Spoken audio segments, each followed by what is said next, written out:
안녕하세요. 정병리입니다. 오늘 날씨 많이 춥죠? 그런데 저는 오늘 마음이 굉장히 따뜻한 하루였어요. 그래서 이렇게 영상 앞에 앉게 됐어요. 오늘은 숫자 이야기가 아니라 사람 이야기를 좀 해보려고 합니다. 요즘 부동산 일을 하면서 제가 이 일을 정말 잘 선택했구나, 이런 생각을 자주 하게 돼요. 최근에 계약했던 건들도 그렇고, 이제는 손님분들도 제가 어떤 마음과 기준으로 이 일을 하는 사람인지 조금씩 알아봐 주시는 것 같더라고요. 특히 오래된 단골 분들은 제가 어떤 마음으로 20년 넘게 일을 해왔는지를 알기 때문에 무조건 믿고 맡겨주시는 분들도 많아요. 저는 부동산 일을 하면서 집을 하나 중개해서 수수료를 받는 일이라고만 생각해 본 적은 없었어요. 집이라는 건 누군가가 짊어지고 살아야 할 대상이 아니라 한 가정이 숨쉬고 버틸 수 있는 공간이라고 생각해 왔거든요. 물론 이 일이 무료봉사는 아닙니다. 저도 제 일을 하고 정당한 대가를 받는 직업인이에요. 그래서 더 책임감도 들고요. 이 선택이 이 사람의 삶을 조금이라도 덜 아프게 만들 수 있을까? 이 질문은 늘 제 자신에게 합니다. 왜 부동산은 모든 전 재산이 지배되기도 하잖아요. 그래서 항상 잃지 않는 집들을 만들어 주려고 하고요. 그리고 그분들에게 이 전 재산을 다 했을 때 잘 선택했다 하는 생각을 갖게 해주려고 많은 생각을 하면서 중개를 하고 있습니다. 그래서 그런데 오늘 이제 매매 계약 하나를 했어요. 조금 전에 계약금이 들어갔고요. 근데 그 순간에 너무 많이 뿌듯하기도 하고 뭉클하기도 하고 저도 모르게 눈물도 나더라고요. 계약 하나 했다고 왜 저래? 이렇게 생각하실 수도 있어요. 근데 이건 그냥 계약 하나가 아니었어요. 부동산 일을 하다 보면 정말 다양한 사람들을 만나요. 여유 있는 분들도 있고, 부모 도움을 받는 분들도 있고, 반대로 정말 없는 상황에서도 묵묵히 버티며 살아오신 분들도 정말 많거든요. 그래서 저는 부동산 일을 사람 사는 냄새가 가장 진한 일이라고 생각을 해요. 오늘 계약하신 분들은 10년 전에 아이들 학교 때문에 학군지로 전세로 오신 분들인데요. 부모 도움 없이 두 분이서 시작하셨고 서로 의지하면서 정말 성실하게 살아오신 부부였어요. 돈이 많지 않아서 전세 대출도 거의 80% 이상 받았고 작은 집에서 아이들을 키우며 묵묵히 버텨오신 분들이었는데요. 이번에 아이에게 좋지 않은 일이 생겼다고 말씀하시더라고요. 학교 폭력이 있었다 하셨어요. 이건 겪어본 부모만 압니다. 아이에게 버텨라 하는 일이 얼마나 잔인한 말인지요.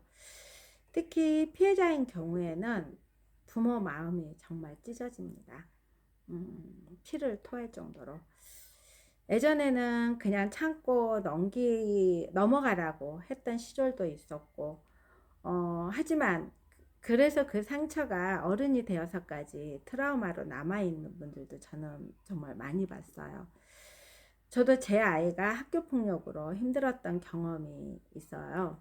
장애가 있는 아이라 왕따도 당했고, 화장실에 갇히는 일도 많았고, 이렇게 모함하는 것도 많았고, 그 가정을 지켜보는 부모의 마음은 말로 표현하기 힘들 정도로 아팠고 정말 세상이 무너지는 느낌이었어요.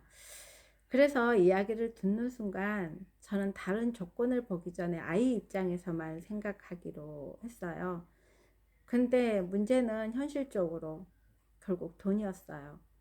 집은 아직 빠지지 않았고 전세 만기 전이었거든요. 전세자금 대출도 있어서 매매 대출도 바로 나오지 않는 상황이었어요. 하지만 아이 때문에 이사는 빨리 가야 했고, 이분들은 그 상황을 저에게 정말 솔직하게 모두 다 이야기를 해주셨어요. 그래서 저는 그때 마음을 정했죠. 할 수 있는 건 다 해보자. 이 부모의 마음보다 그 순간에는 아이의 마음으로 보게 되었어요. 저는 이게 항상 약자의 마음을 좀 보게 되는 것 같더라고요. 그래서 매매 대출 구조를 다시 짰고 비용 하나하나 줄일 수 있는 방향으로 정리하고 집주인을 설득해서 보증금을 일부 먼저 빼주게 하고 계약금도 최소한으로 조정을 했는데 그 시간이 정말 오래 걸렸고 선택의 폭도 넓지 않았어요. 그런데 결국 그 가족이 갈 수 있는 범위 내에서 오히려 더 넓은 집으로 이사할 수 있게 되었어요. 그리고 한두 시간 전에 계약금이 들어갔습니다. 이 일을 하다 보면은 느끼는 게 하나 있어요. 임차인이 좋은 분이면 임대인도 결국 좋은 분이더라고요. 요즘은 조금만 손해봐도 절대 손해보지 않으려는 분위기가 너무 강해요. 그런데 이번에는 아이 상황을 이해해 주신 임대인분을 만났고 아직 집도 계약되지 않는 상태에서 보증금을 먼저 빼주는 정말 쉽지 않은 결정을 해주셨어요. 그 선택 덕분에 오늘 이 가족은 계약할 수 있었고요. 이분들은 저에게 계속 고맙다고 하셨지만 저는 오히려 이분들에게 더 감사했어요. 왜냐하면 이건 제가 해야 할 일이거든요. 누군가에게 실질적으로 도움을 줄 수 있는 일, 사실 아무나 할 수 있는 일은 아닙니다. 이 일을 제가 할 수 있게 해주셨다는 거, 그리고 그걸 믿고 맡겨주셨다는 것 자체가 너무 감사했습니다. 그래서 저는 이 부동산 일이 이럴 때 가장 뿌듯하고 정말 감사하다고 느껴져요. 요즘 유튜브를 보면 집값으로 모든 지역을 평가합니다. 10억, 20억이 아니면 망한 동네라고 말하고요. 특히 일산에 사시는 분들은 요즘 정말 많이 위축돼 계세요. 집값이 내려갔다는 이유만으로 마치 죄인처럼 느끼는 분들도 많고요. 하지만 이 가족에게는 지금 이 집이 어느 누구의 100억짜리 집보다 행복한 공간이라는 거예요. 이 내 식구에게는 지금 이 순간이 최고의 집이니까요. 저는 모든 걸 잃어본 적이 있어요. 보증금 1,000만 원만 있어도 이사 갈 수 있었으면 좋겠다고 생각했던 시절이었던 거죠. 그래서 이렇게 밑바닥부터 다시 시작하는 분들을 보면 그때 공포감과 막막함을 너무 잘 알기 때문에 더 도와주고 싶은 마음이 크더라고요.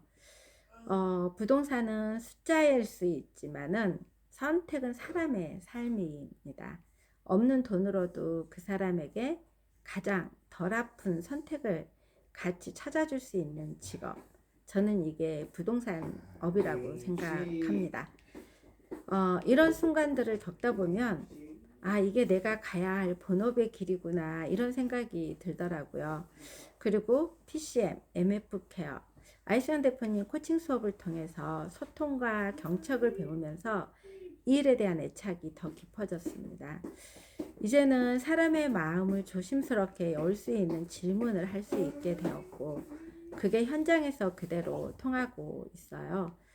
부동산 대 부동산이 아니라 사람 대 사람으로 집이 아니라 삶과 공간을 연결하는 일. 이게 제가 선택한 길이고 제가 지금 가고 있는 저의 본업입니다. 오늘은 그래서 제 마음이 참 따뜻했던 하루였어요. 그래서 비록 그 매매 계약건이 엄청 큰 거는 아니었지만은 저는 지금 어느 때보다도 오늘 계약건에 가장 뿌듯하고 행복감을 느낍니다. 끝까지 들어주셔서 감사합니다.